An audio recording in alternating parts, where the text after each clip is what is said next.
So you want to own a rental property. Well, let me tell you, I want you to own a principal residence first, but I'm going to get into how you can possibly get to the spot where you can own a rental property right after I ask you to please hit that subscribe button and also that like button. Boost us up in the YouTube algorithm, get us some more views for others that may be interested in owning rentals as well. Okay, so first, you own your principal residence. That is key. At this point, anyway, this may change. There's some speculation that it may change, but at this point, throughout Canada, your principal residence is exempt from capital gains. So I want you to buy a property and live in it rather than paying rent. So don't try and be some savvy investor and then go pay some other guy's rent as well, or live at home. Live within your principal residence.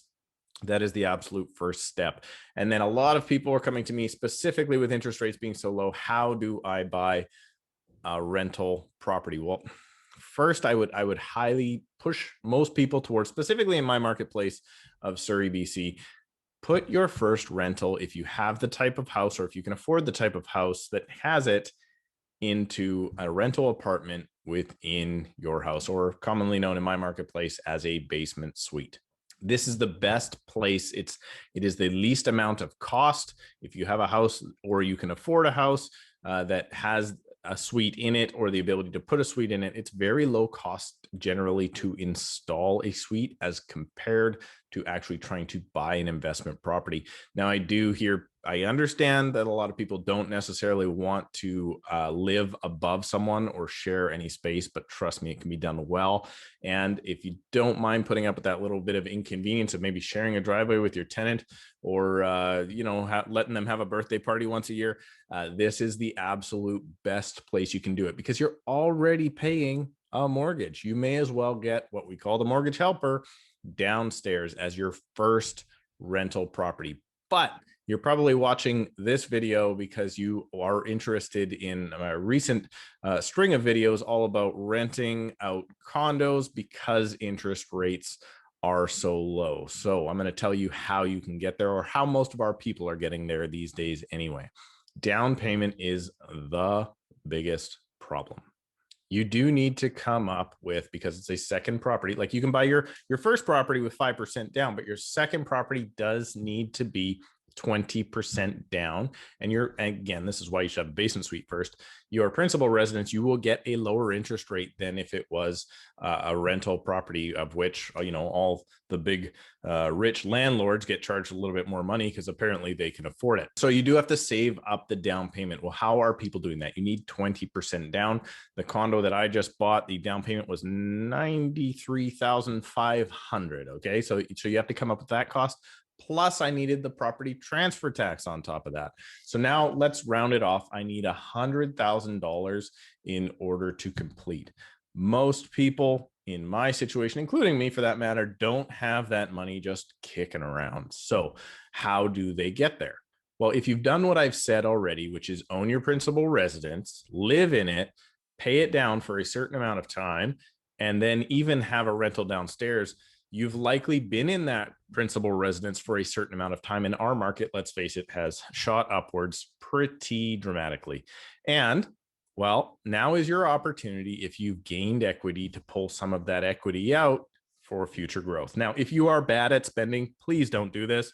If you have any financial problems, please don't do this. But interest rates at this point are kicking around 1.5% to 2%. It's almost free money. If your property has risen to the tune of, well, let's face it, since I bought mine, probably 100%, it's not a bad idea to possibly pull out $100,000 worth of equity, put that onto a condo, which, again, the big reason for my condo push and investing in condos lately is the condo market has not yet taken off, and the townhouse market and the detached market has.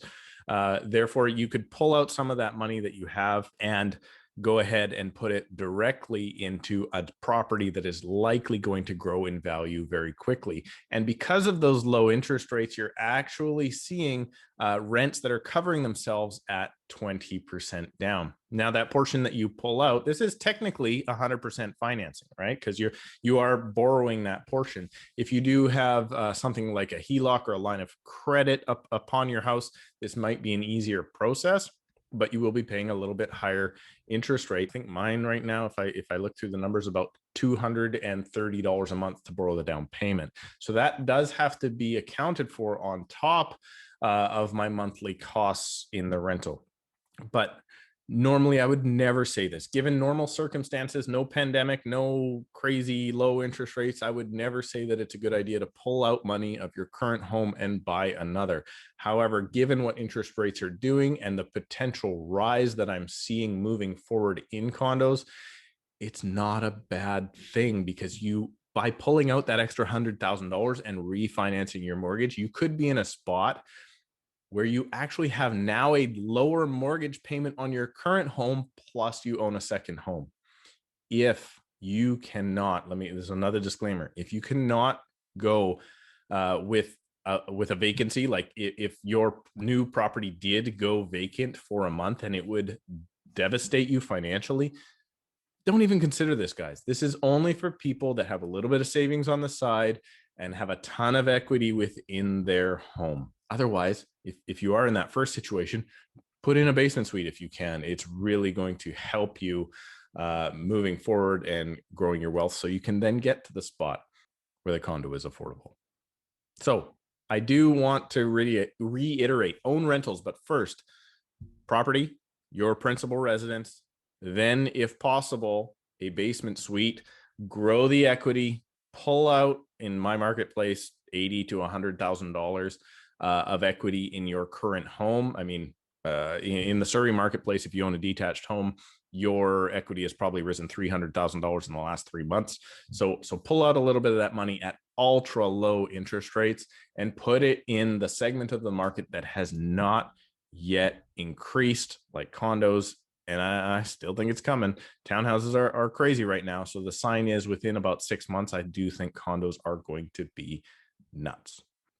Thanks again for watching. This is just a quick one I wanted to get out to you. Just a thought I had about how you too can become an investor, grow your future wealth moving forward. Again, hit that like button if I've told you anything you didn't know. If you already knew all this stuff, for sure hit that like button too, because you are ultra smart. Thanks so much.